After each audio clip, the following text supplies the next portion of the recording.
Hey everybody, welcome back to History Student Reacts. Today we'll be watching Nelson's battles in 3D Trafalgar by Epic History. Yes, this is a big one. So last time, which was a few months ago, we saw the Battle of the Nile, a devastating defeat for the French and a major win for the Royal Navy. Today, we've got an even more consequential one, the Battle of Trafalgar. I'm excited to get into it, but before I do, if you guys end up enjoying this one, I'd appreciate it if you'd leave a like on the video, subscribe to my channel, and check out my Patreon, which is linked down below. Now with all that out of the way, let's jump right into this reaction. An Epic History Drakenfell collaboration. Alright. In 1792, the French Revolution sparked a European conflict that would last a generation. A struggle for mastery of Europe and the world. A contest fought on land and sea. In this war of shifting alliances, the most enduring rivalry was between France and Britain. Yep. Britain could not challenge France on land, but at sea, it was a different matter. Britain's Royal Navy was as dominant on the waves as Napoleon was to prove on land. And in an age when Britain had many skilled naval commanders, one stood out above the rest. Absolutely. Horatio Nelson.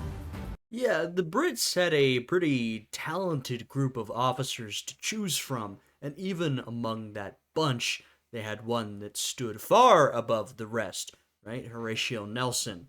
So Britain already had a very talented pool versus France, who, of course, had executed a lot of their naval officers, or some of them had fled due to the fact that they were aristocrats. So they had a much smaller pool, sort of working their way through the ranks, but they had a much smaller, less impressive pool of talent, also much less experienced, and they had no one even close to as brilliant as Horatio Nelson. Bold, inspiring, and brilliant. For the British, he'd become a national hero and legend. Yeah. These are the stories of his greatest battles.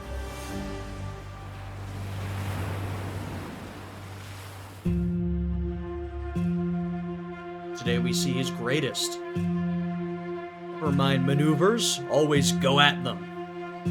Huh. Oh, that's funny. 1805. The short peace between Britain and France has collapsed, and the two rivals are at war once more. Britain, Russia, and Austria have formed a new alliance, known as the Third Coalition. You had the Treaty of Amiens between Britain and France, which was actually a moment of great celebration throughout the continent. Even in Britain and France, especially in Britain and France, people were excited that peace had finally come. Napoleon, it may seem silly now, of course, he gained his position through his military brilliance, but in those early years, he was always promising peace to his people. And in that moment, people felt like he had achieved it, right? There were great celebrations. People were happy. The years of warfare had finally ended. But of course, the peace did not last for long. It really couldn't have, right? It was sort of inevitable that we'd get back to this state of affairs, just with how Europe was ordered geopolitically, the position of France and Napoleon, the rivalry between them and Britain. You knew they were going to go back to war, and they did. So now you've got this third coalition emerging, trying to take down France. Now, no longer Republican France, but France under Napoleon. Napoleon renews the French alliance with Spain. The newly crowned Emperor of the French is determined to finally defeat Britain. The nation that bankrolls the alliances against him, decimates French overseas trade, and blockades her ports. Yeah, I mean, really the two most important things Britain had was her navy and her money, right? So with the navy, Britain continually defeats France at sea. This is a big issue for the French. Of course, the British are this grand naval empire, but the French also have overseas territories, right? And those territories, particularly Haiti, though, it has gone through its own revolution and at this point has claimed its own autonomy. So France can no longer rely on Haiti, but France still relies on the seas for international trade and needs to keep itself supplied.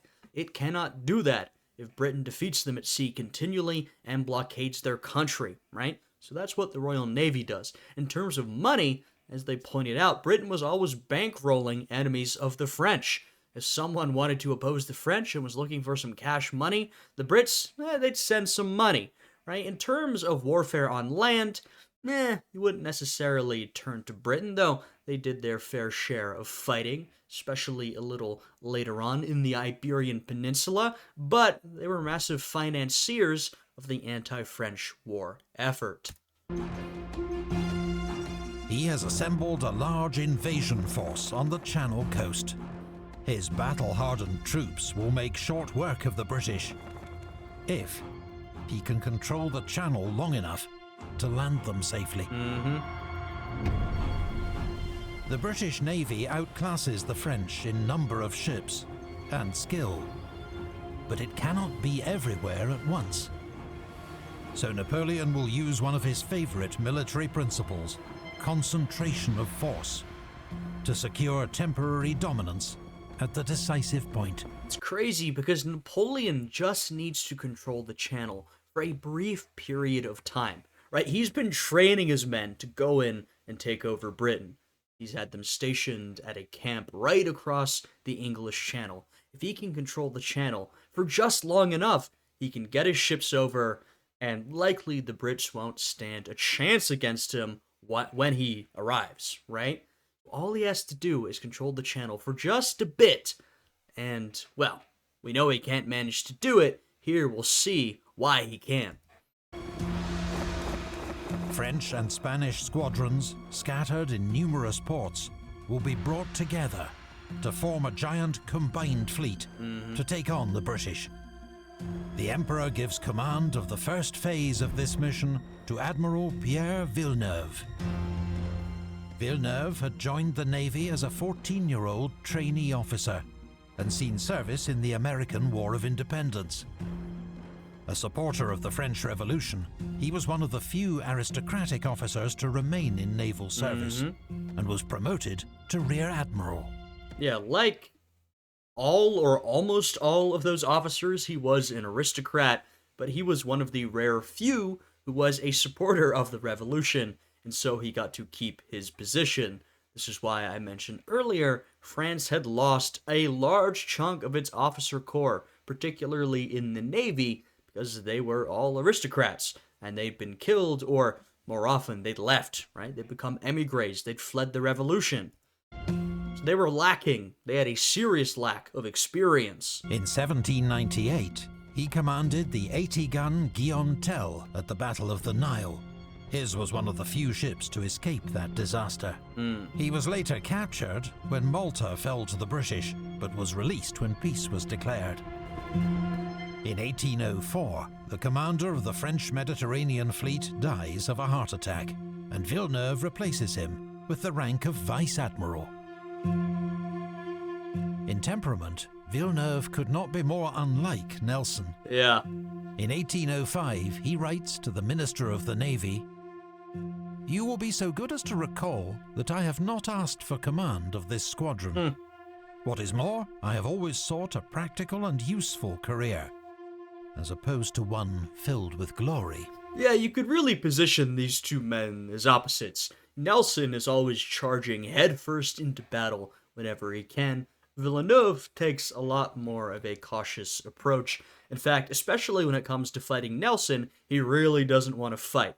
Now, they're gonna end up fighting, and we'll see why in this episode, but Villeneuve largely doesn't want to. Additionally, he's not interested in a career filled with glory. That's what Nelson is most interested in. He is one of the biggest glory hounds history has ever seen, and he was a damn successful one too. So we have two very different personalities here. On the 30th of March, 1805, following the Emperor's orders, Admiral Villeneuve sails from Toulon with 11 ships of the line, slips past Nelson's blockading force, and joins up with 6 Spanish ships and a further French ship off Cadiz. Now with 18 ships, Villeneuve sets off on a 5-week crossing of the Atlantic. On arrival in the French West Indies, he links up with another 2 French ships under Rear Admiral Magon. The British, meanwhile, are in disarray. When Nelson lost track of Villeneuve, he guessed the French were heading back to Egypt and raced off in pursuit. He reaches Alexandria before he realizes his mistake. Yeah, Nelson's mind is still on Egypt, which you can understand, right? Napoleon's expedition to Egypt, all that business, thinks they might be heading back, but they've actually headed all the way across the Atlantic to meet up with their fellow fleet. You saw there that the French and also the Spanish still control some territory across the Atlantic, though you might have also noticed that you've got Haiti there, independent from French control. So he doubles back and sets course for the West Indies, a full month behind Villeneuve. Nelson makes the crossing in just 4 weeks, but misses Villeneuve by a matter of days, who sails back to Europe on the 8th of June. Damn. But then, a lucky break for the British. Nelson sends a fast-sailing ship to carry his reports back to England, and by sheer good chance, it spots Villeneuve's fleet in the Atlantic. Wow. That is some serious luck. Their course is not back to the Med, as Nelson had assumed, but more northerly, towards the Channel. Vice Admiral Calder, with 15 ships of the line, is put on high alert, and on the 22nd of July, he intercepts Villeneuve off Cape Finisterre. In confused fighting, in heavy fog, the British capture 2 Spanish ships. But Calder fails to prevent Villeneuve reaching the Spanish port of Ferrol. The French admiral then makes a fateful decision. His orders are clear: proceed to Brest and then on to the Channel. But reports of ships to the north persuade him that he is about to be attacked by Britain's powerful Channel fleet. His ships, battered by Atlantic gales and battle, cannot fight again without repairs. So he retreats to Cadiz. You'll see some tension here between Napoleon and Villeneuve, particularly Napoleon's orders and what Villeneuve decides to do, right? He acts somewhat independently. Now, perhaps there's some defense of that. You're the one out in the field, or in the ocean in this case. You need some independence to decide what the best course of action is, but he does flout orders a couple of times here. Instead of pressing on, he draws back to Cadiz. Right? He feels that's the best course of action. Who knows what would have gone differently if he had pushed forward. But he doesn't, right? He doesn't obey the letter of those instructions he is sent. Here he is soon blockaded by a growing number of British ships. Napoleon is furious when he receives this news. I'm sure you can imagine. Napoleon, not known to be the type of guy who'd appreciate you not following his orders. He wants things done exactly as he has laid out, especially such an important order as this. He's literally planning the crossing of the Channel, the invasion of Britain, right? This is extremely important. This is crucial, and Villeneuve has decided, I'm not going to do that. I'm going to pull back to Cadiz. No shock that Napoleon is furious. Villeneuve does not possess the strength of character to command a frigate, he tells the naval minister. Thing with Napoleon, and this is really true for the Napoleonic Wars generally, whenever Napoleon is present, the French see victories, right up until the end. Whenever he's not, they don't do so well. All Napoleon wants, and I say all, but this is an extremely high request, is he wants a copy of himself who's brilliant at naval warfare. What he wants, essentially, is a Horatio Nelson, a French Horatio Nelson. But he doesn't have one, right? He's got Villeneuve, and so that's what he has to deal with. To his frustration. It is nearly autumn. and a cross-channel invasion is now impossible. Villeneuve has failed him, and Napoleon must look for other ways to defeat the British.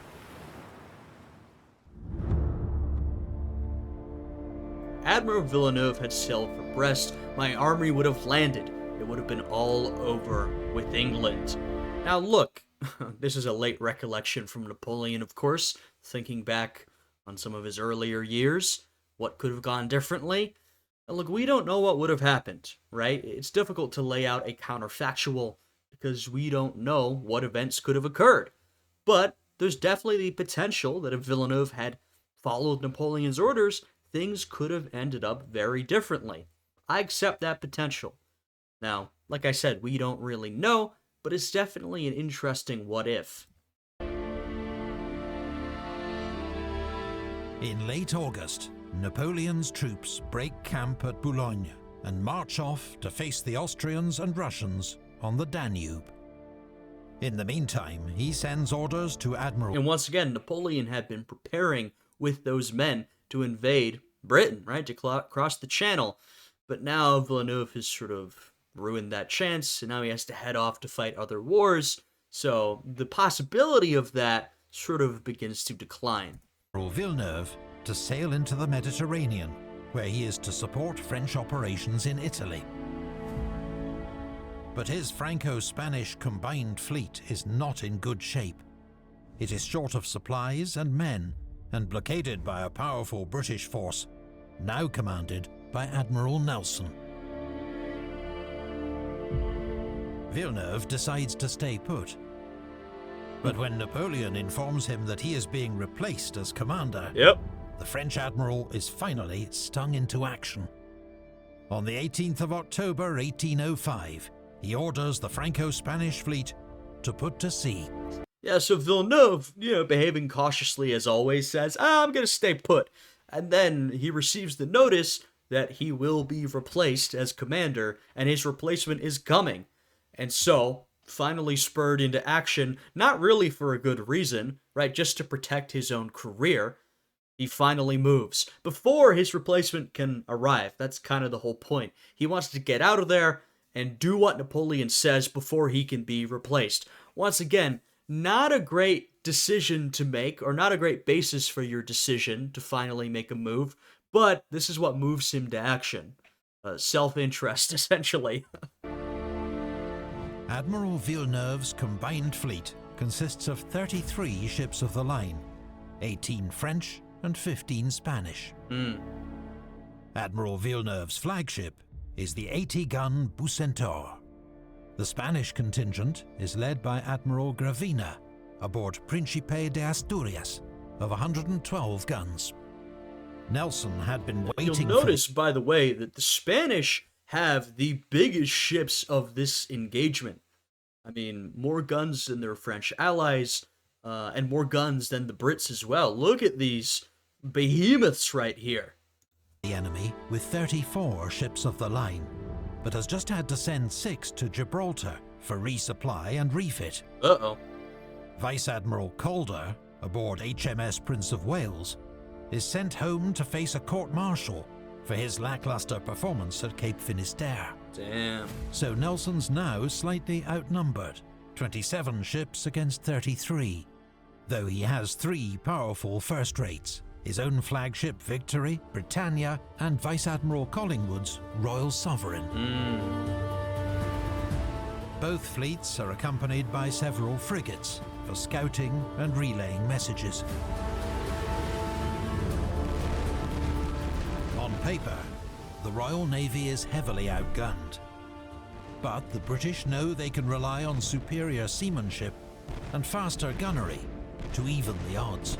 Yeah, I mean, look, you saw some big ships among the sort of Franco-Spanish allied fleet. Santissima Trinidad in particular, the biggest of the engagement. The Brits are outgunned, but in terms of personnel, they've got the upper hand. Better trained and supplied men, shipmen. They've definitely got a better officer corps than the French and Spanish do, especially the French, right? They can act more quickly, more decisively, they're better trained, their officers can act more independently of command, which is extremely important in an engagement like this. So, while the Brits may be outgunned, the Royal Navy has a lot of advantages going into this battle.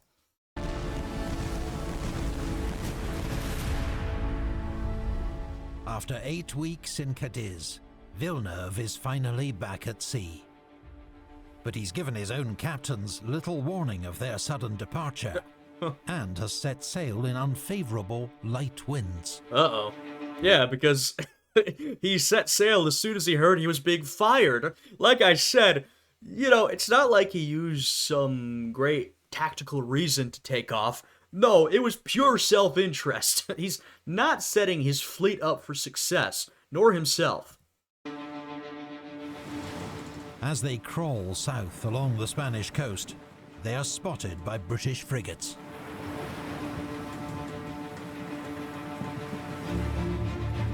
They relay news of the enemy's departure to Nelson and the British fleet, patrolling 40 miles offshore. Nelson immediately sets course to intercept. On the morning of the 21st of October, Villeneuve's fleet is about 10 miles northwest of Cape Trafalgar, bound for the Straits of Gibraltar. When the British fleet is spotted closing in from the northwest, Villeneuve faces a dilemma. He considers running for the Mediterranean or facing the British in battle. But ultimately, he orders the fleet to reverse course and sail back to Cadiz. Classic Villeneuve move. This But abrupt sure, this will turn out super well for him. change in course, combined with light winds and many inexperienced crews, causes the combined fleet's formation to become extremely ragged. It now forms a rough crescent, stretching over 5 miles of sea. And when he says rough crescent, he means rough crescent, you know what I mean? Just the decisions Villeneuve is making, and the fact that he's got a serious lack of experience among his officer corps, this is not going well for him already, and the battle hadn't even started yet. Psychologically and tactically, Villeneuve's fleet is already on the back foot. Exactly.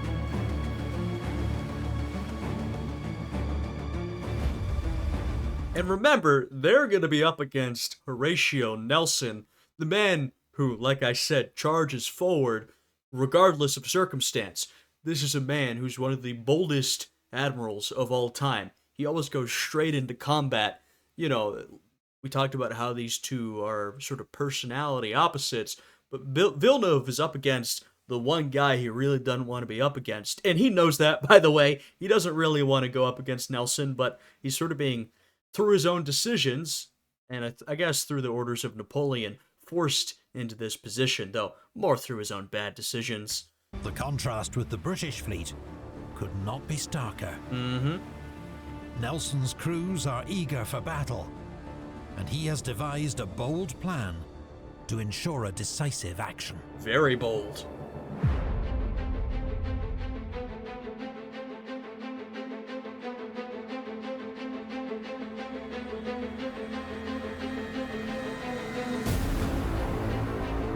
By 11 a.m., the British fleet is formed up for battle, and closing with Villeneuve as fast as the light breeze will allow. Nelson had decided on a basic plan of attack weeks earlier. The orthodox tactic at this time would be to line up his fleet alongside the enemy and trade broadsides with them. But Nelson believes these methods too often lead to an indecisive outcome. Instead, he has decided on the bold but not unprecedented tactic of attacking in 2 columns. These will pierce the enemy line and split their fleet into sections, to be overwhelmed and defeated in close action. Yeah, and Nelson wants that decisive victory. Look, like they said, it's not unprecedented, but it is quite unorthodox. And Nelson was a pretty unorthodox guy, whether in his personal life or his military career. Right, like we said, extremely daring, extremely bold. Decisive is definitely a word for him. This is exactly what he wants to do. He wants to go straight in, right? He doesn't want to float alongside, shoot broadsides. No, he wants a more aggressive strategy, pierce right through the heart of Villeneuve's ships, his formation. Before the enemy's vanguard can double back to help. The major drawback is that during the approach, the lead British ships of each column will come under heavy fire, while being completely unable to fight back. Naturally, Nelson decides he himself will lead one column aboard HMS Victory. Obviously. The other will be led by Vice Admiral Collingwood, aboard HMS Royal Sovereign. Classic Nelson move. Look, he was not one to force his men to charge without him there. He was always at the head, always. And at the head of the other column, he's put Collingwood, his second in command. He's like, look, the two leaders, we're out here in the front. We'll be the ones taking the heaviest fire. And, that's how you lead by example.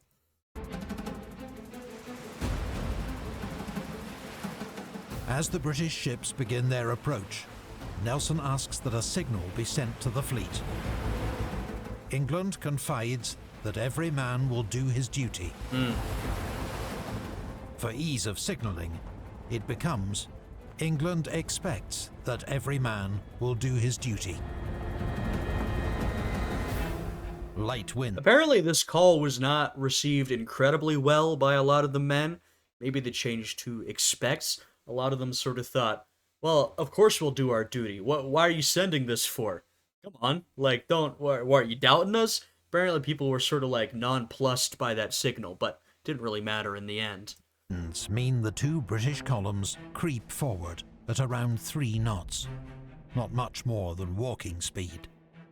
The lead British ships will be under fire for a tense 45 minutes before they reach the enemy line. The gunfire starts at noon, with the French 74 Fougueux firing ranging shots towards Royal Sovereign.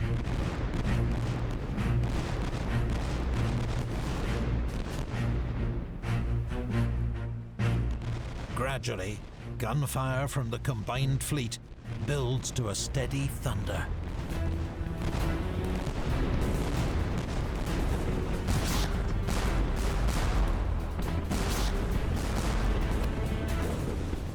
The French and Spanish gun crews lack practice, and their ships are side-on to the wind, increasing the roll. So most of their shots miss their mark. Yeah, at this point, look, the Brits, they just have to hunker down and keep moving forward, which they're good at, right? Whereas the French and Spanish, well, this is of course a perfect opportunity for them to get some shots off. But they are not in the greatest position, and they've got a lot of inexperienced crews who are a little rusty. And so they're not taking the best advantage of this opportunity that's been offered up. A new signal flies up Victory's mizzenmast. Engage the enemy more closely. It will remain there until later shot away. As the range closes, the French and Spanish gunners begin to land more and more shots on target. Yeah, finally they get close enough that they can't help but hit. The sails of HMS Victory and Royal Sovereign are peppered by round shot. Spars are knocked down. Victory's ship's wheel is hit and destroyed. Casualties steadily mount. Twice, British ships try to overtake Victory to protect Nelson. But he orders them back into position. Classic. Just a classic Nelson moment. He's leading the charge. We know how this battle ends, but to him, he needs no protection, right? He's going to keep moving forward, whether he dies or not, how much danger he puts himself into, he will continue to lead from the front, right? That's exactly the kind of guy Horatio Nelson was.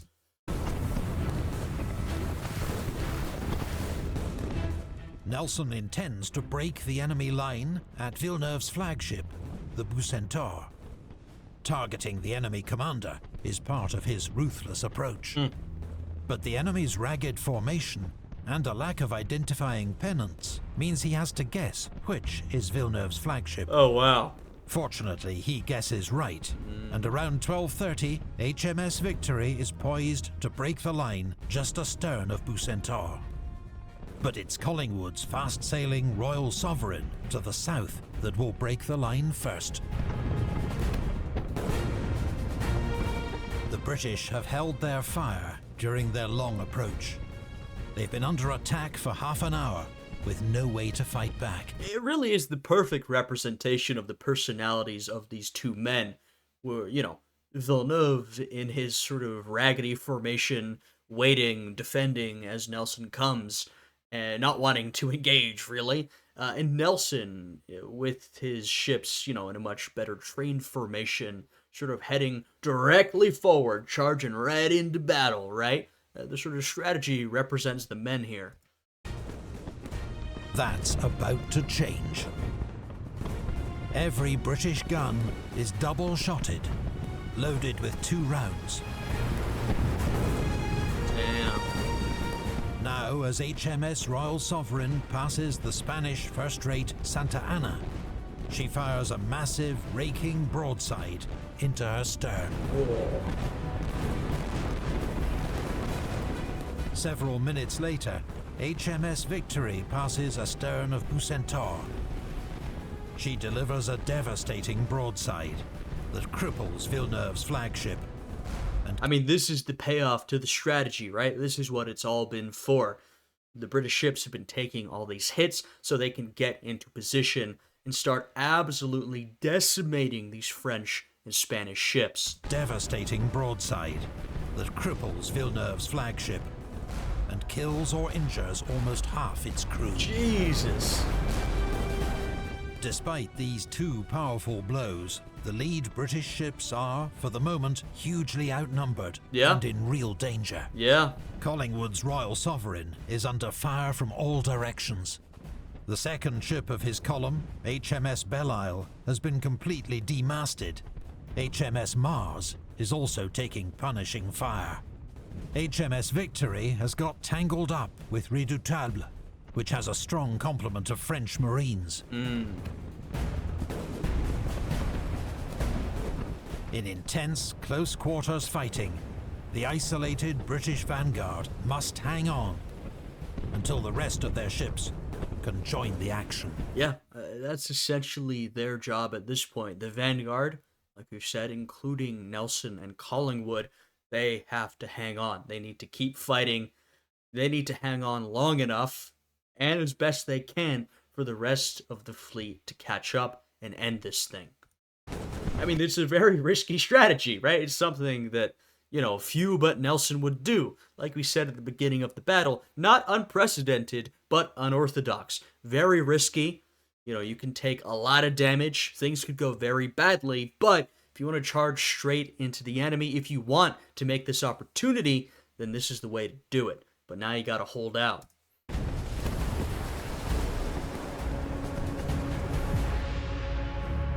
No captain can do very wrong if he places his ship alongside that of an enemy. After 20 precarious minutes, British ships are arriving, one by one, I will say that quote, it's sort of an interesting one. It both, indicates Nelson wants everyone to get close and start fighting, but it also, in some ways, shows you the degree of latitude that he was able to give his officers, right? You can read this in the sense of, get close and start fighting. But the other way to read this is like, look, if you get alongside the enemy, basically he's saying, just do this, right? Everything else, he gives his men a lot of latitude, his officers. Look, there's certain situations in battle that arise, that's fine, you gotta work around them. I just want you to get up close and start firing, right? Nelson is able to give his men a fair amount of latitude while still overall controlling the strategy because they are incredibly well-trained, well-disciplined. Villeneuve, he can't, or at least he feels like he can't, and he probably can't do that, right? mean, he is not a great naval commander, of course, but his officer corps also isn't that brilliant either, and he can't really afford to give them that same degree of latitude, right? We saw how his line has become raggedy due to the decisions that he's been making and sort of the lack of experience among his men. So this also sort of highlights that difference between these two different fleets. After 20 precarious minutes, British ships are arriving, one by one, to join the battle. They pile into the disordered enemy formation, unleashing double-shotted broadsides to devastating effect. And of course, this is really the type of battle where, especially at this point, every minute, every second matters, right? We're talking about time in that small a scale. That's how intense the fighting is at this moment. Victory now receives much-needed support from Téméraire. As successive British ships enter the fray, a mass brawl develops. It's exactly what Nelson wants, the enemy unable to escape and pummeled at close range. Meanwhile, Admiral Dumanoir's Franco-Spanish vanguard has begun an agonizingly slow turn to try to rejoin the battle. But it will be more than an hour before they're in position. Not nearly fast enough. And of course, we talk about this brawl developing. This is what Nelson wants. He doesn't want the French and Spanish ships to be able to back away. But one thing this also does is it essentially completely breaks down the chain of command. Breaks down a lot of grand strategy. It took grand strategy to get here, but now it's a slugfest. Once again, Nelson wants this because his men are far better trained and disciplined and experienced, both his ordinary shipmen and his officers, right? And so if he's putting them directly up against the Spanish and French officers and men, well, he feels he'll come out on top. So this is exactly what Nelson wants, right? Get in there, start fighting, and we will win that fight. HMS Africa, a 64-gun third rate, had earlier become separated from the British fleet. Her captain, Henry Digby, now deliberately misinterprets Nelson's order to withdraw to safety. Instead, he charges straight into the battle from the north. All right. HMS Africa sails alone past the entire enemy vanguard, trading broadsides all the way. God damn! Then she joins the attack on the giant Santissima Trinidad. Frankly, it's a very Nelson-esque move. This is very reminiscent of something Nelson would do, especially earlier in his career. Let me interpret orders a particular way, though frankly, a lot of Nelson's superiors tended to give him the go-ahead, or at least look the other way, but let me interpret my orders in a particular way and just charge right back in. Of 136 guns.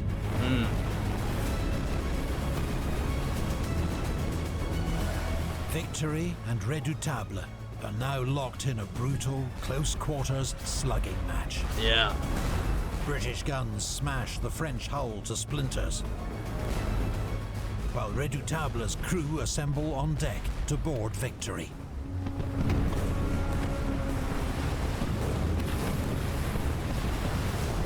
At this crucial moment, HMS Téméraire appears on Redoutable's starboard side and blasts her deck with grape shot.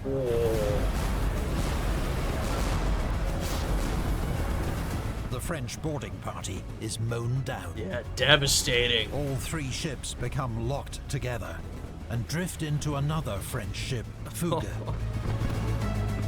Some French and Spanish ships, like Admiral Magon's Algeciras, have used their time in port to train their crews for boarding and close-quarter combat.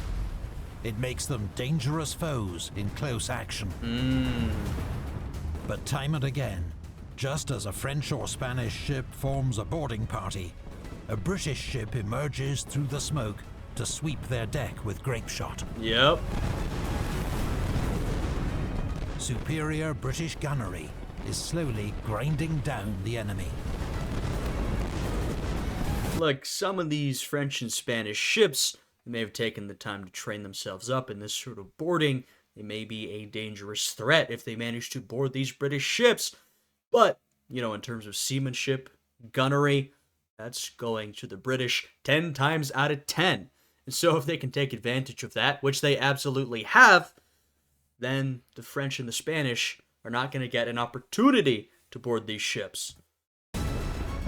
One by one, the first French and Spanish ships haul down their colours as a sign of their surrender.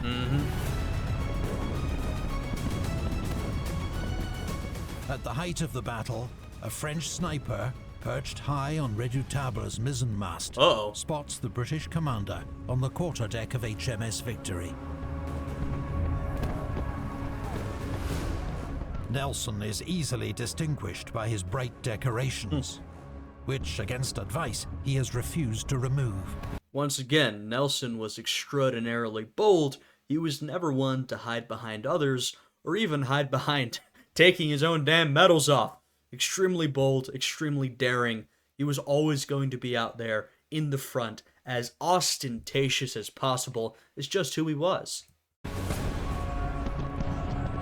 Now, he is struck by a single musket ball, which plunges into his shoulder and down through his spine. Yeah. They finally succeeded, Nelson exclaims. I am dead. He is carried below for medical treatment, where he's brought frequent reports on the progress of the battle. It is now 3 hours since battle was joined. To the south, the French 74 Achille, under fire from multiple ships, has caught fire.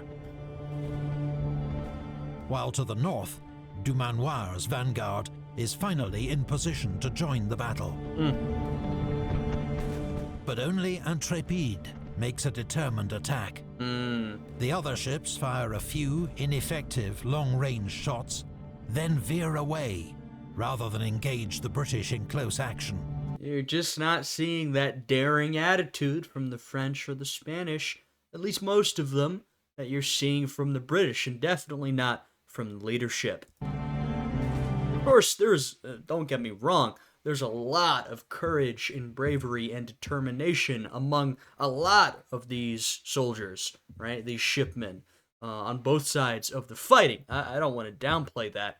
But if you're talking about the leadership or the morale or sort of how these fleets are oriented generally, right? The Spanish and French fleets, they just don't have that same attitude, that same leadership that the British Royal Navy does. That's just how it is. One captured Spanish crew, witnessing this conduct, is so enraged that they offer to open fire on their supposed allies. Damn!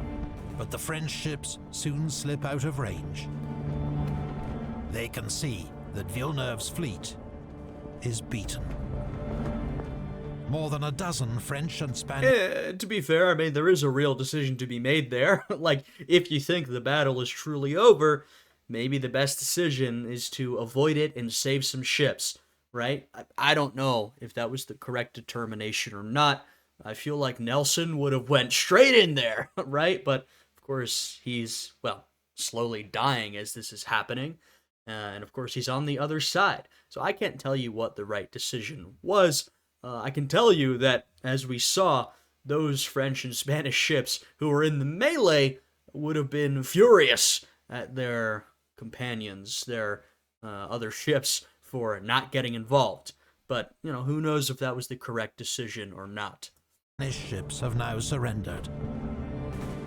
Those that can are escaping. The news reaches Nelson, who hovers between life and death on the orlop deck of HMS Victory. Yeah. He knows the end is near. He whispers to his old friend and comrade, Captain Hardy, "Take care of my dear Lady Hamilton, and then kiss me, Hardy." A few moments pass.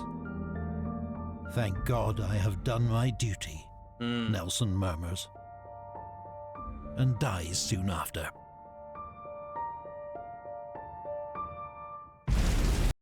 There you have it. The death of one Horatio Nelson. Best to Lady Hamilton, who was his mistress in a rather scandalous relationship, actually. But those were his last moments. He's sort of been flitting in and out of life, slowly fading as the battle continued. Kept murmuring, God and country, I've done my duty for my country, right? You can see his last thoughts as he passed of Lady Hamilton, of his country. That was sort of forefront in his mind and wanting a little bit of comfort in that last moments from a close friend.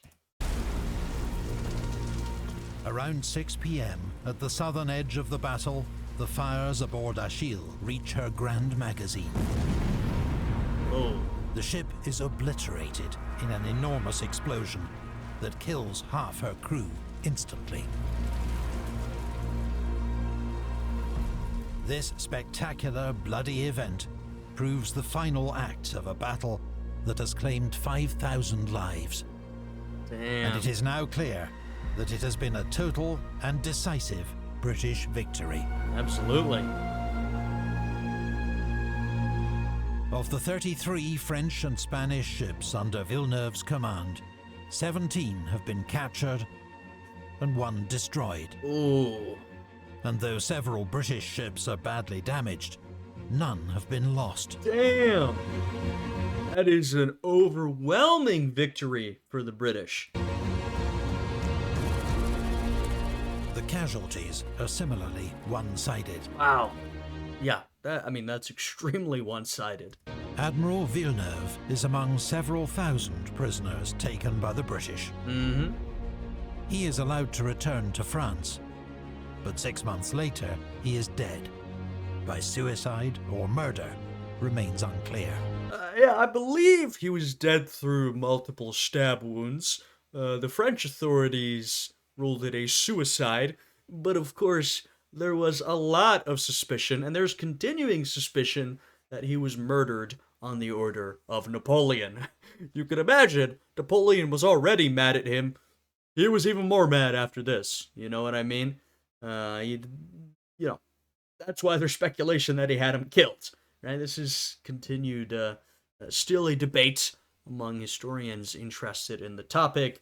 I doubt we'll ever actually know what happened, but, it's a suspicious suicide, which some of those have got to actually be real suicides, but it seems like a lot of them are actually assassinations, which very well might have been in this case.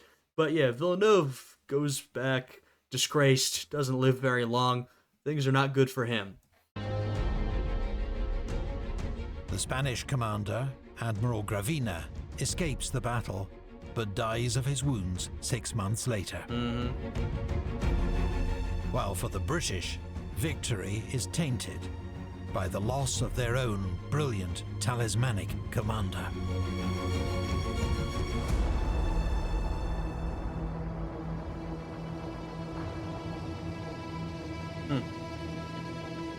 What Nelson had, he did not acquire. It was a gift from nature, says Napoleon. As he lay dying, Nelson's last order to the fleet had been to drop anchor, fearing bad weather. He was not wrong. A ferocious Atlantic storm soon develops, battering the victorious fleet and its many prizes. Yeah. The gales howl for days, causing chaos and scattering battle-damaged ships across miles of ocean. That's the thing with being at sea is, in fighting on land, you are still dealing with Mother Nature, but you're at sea, you're truly in Mother Nature's domain, right? So you can, win this magnificent victory that was manufactured by human beings, but then afterwards you have to face a devastating storm, and this was quite the challenge. I mean, they'd just been through this massive, brutal, devastating battle. Of course, we saw the French and Spanish took far more casualties, lost far more ships than the British did, but the Brits were still pretty roughed up. They'd had all these ships that they'd captured. This was a pretty difficult situation for them. The French and Spanish take advantage, trying to retake some of their captured ships. French frigates recapture the Spanish first-rate Santa Ana. 4 captured crews rise up against their British captors and retake their own ships. But 3 of these are driven ashore and wrecked. Despite immense efforts, the British save only 4 of their 17 captured prizes. Tough. The rest are burned or lost to the storm. Still, of course, a devastating loss for the French and Spanish, but that definitely blunts the victory for the British in terms of the prizes, the rewards they were taking. Which probably claims more French and Spanish lives than the battle itself. Damn. For the French, there seems no end to the bad news. 2 weeks later, Admiral Dumanoir and his 4 French ships which had escaped the battle are intercepted by Captain Strachan's squadron off Cape Ortegal.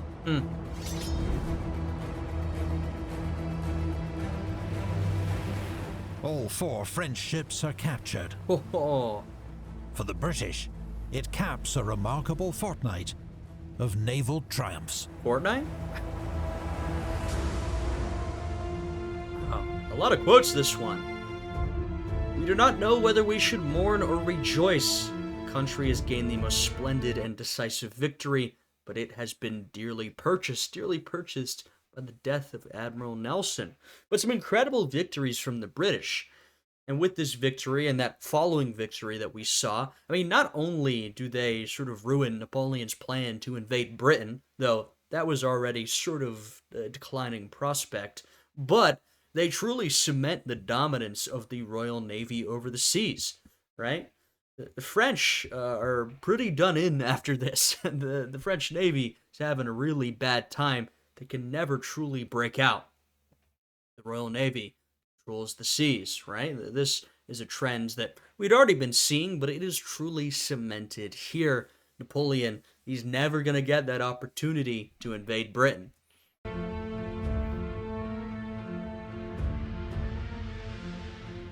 Admiral Nelson's body is returned to England aboard HMS Victory, preserved in a cask of brandy, lashed to the mainmast. He becomes the first non-royal to receive a state funeral in Britain since the Duke of Marlborough, 83 years earlier. Shows you the type of national hero he was, right? You know, you have some figures throughout history who only become a national hero after their deaths. Nelson was not one of those guys. I mean, sure, following his death, he's been even more mythologized. He's become even more of a national symbol. But he already was that during his life. He was already extremely mythologized. He was already a national hero, a national symbol, really sort of a hero of British patriotism, right? So he already was that kind of figure. It's increased after his passing, but that was already true of him while he lived. And plus, in death, you're able to, shape someone's legacy a little bit more. While Nelson was alive, of course, he had a hand in shaping his own legacy, and especially in his sort of personal and political life, he made some decisions that not everybody liked. But after a person is dead, well, they no longer have any ability to shape their own legacy. It's entirely shaped by everyone else, so they can be even more effectively molded into this figure of national patriotism, which is exactly what happened, and exactly what often happens with these types of historical figures. For 3 days, his body lies in state in the painted hall of Greenwich Hospital, where it is visited by thousands.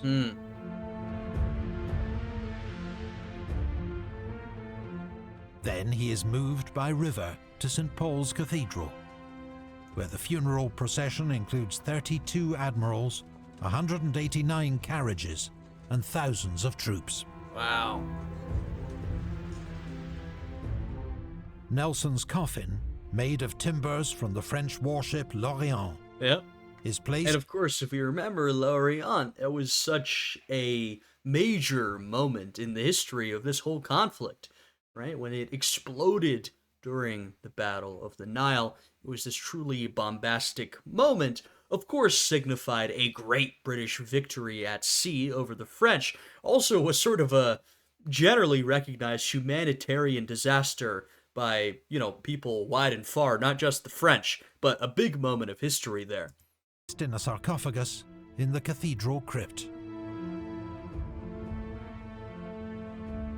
News of Trafalgar takes 4 weeks to reach Napoleon near Vienna.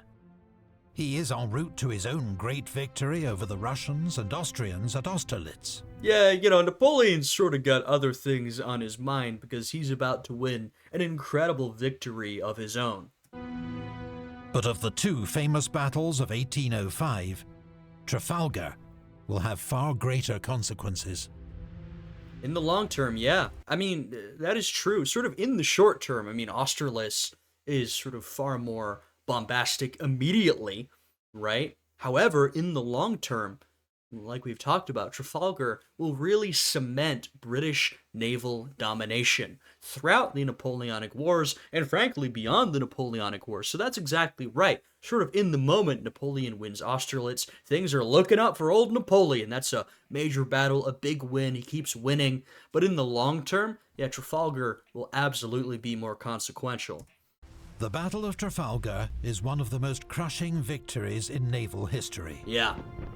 It did not save Britain from invasion. That danger had already passed. Right. But the sheer scale of victory ensured British supremacy at sea was unchallenged for the remaining 10 years of the Napoleonic Wars.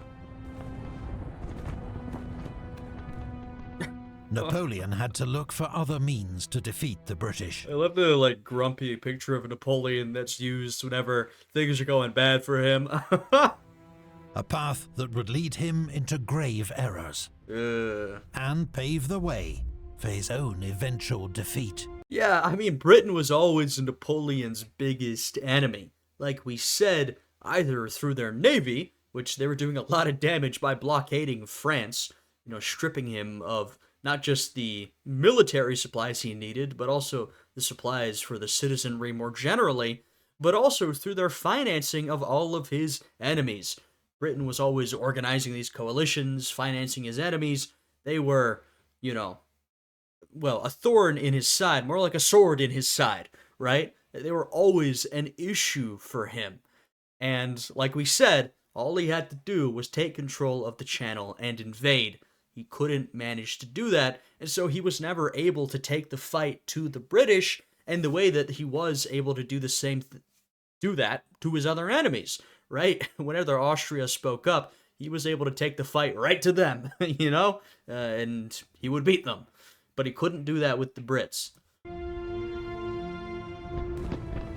For Britain, the naval dominance secured at Trafalgar would underpin her imperial power throughout the 19th century. Yeah. An age she dominated as the world's leading global empire. Absolutely. The Royal Navy would not face a serious challenge at sea until the Battle of Jutland, more than a century later. No, that's exactly right. Britain, this would really cement their dominance of the seas. And of course, they needed to continue dominating the seas. It's not like they did this and then rested on their laurels, but this was a big moment in that process. And of course, Britain would use that naval domination to become the most powerful empire of the era, really dominate the world, colonize a lot of territory, become fabulously wealthy. And the only challenge to that would really begin around World War I. Right? When a lot of these other countries, Germany in particular, would begin building up their very modern navies, the Battle of Jutland. You fast forward even further to World War II, you've got strong enemy navies, of course the Navy of the United States. Britain begins to get overwhelmed, and then truly is overwhelmed as her empire falls, but we're talking about more than 100 years here of naval domination. And Britain was already pretty dominant before this, you know what I mean?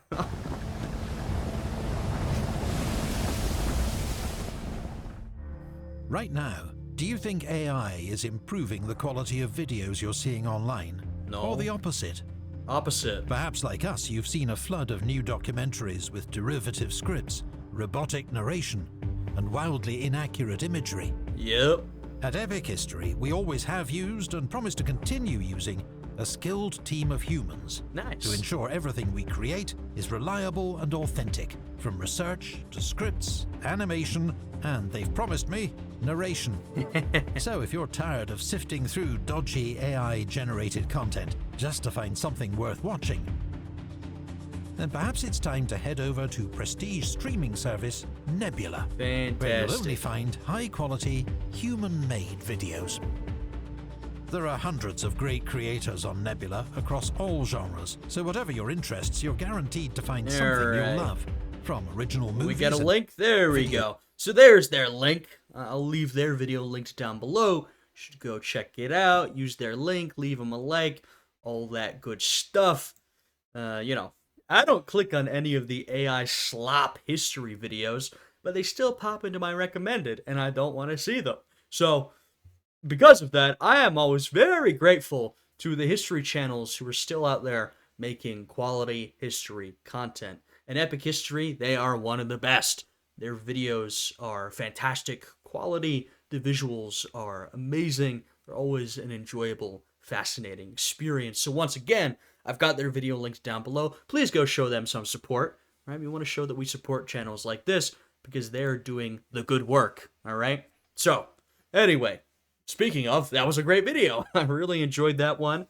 The end, well, maybe they'll do more in between, but of course this is the end of Nelson's life, so I imagine this is the end of their series on Nelson's battles. This was a good one, sort of a short 3 videos, I believe, but each of them was truly incredible. You know, they love the Napoleonic War stuff, we love it, so it's always nice to see that further fleshed out, that time period.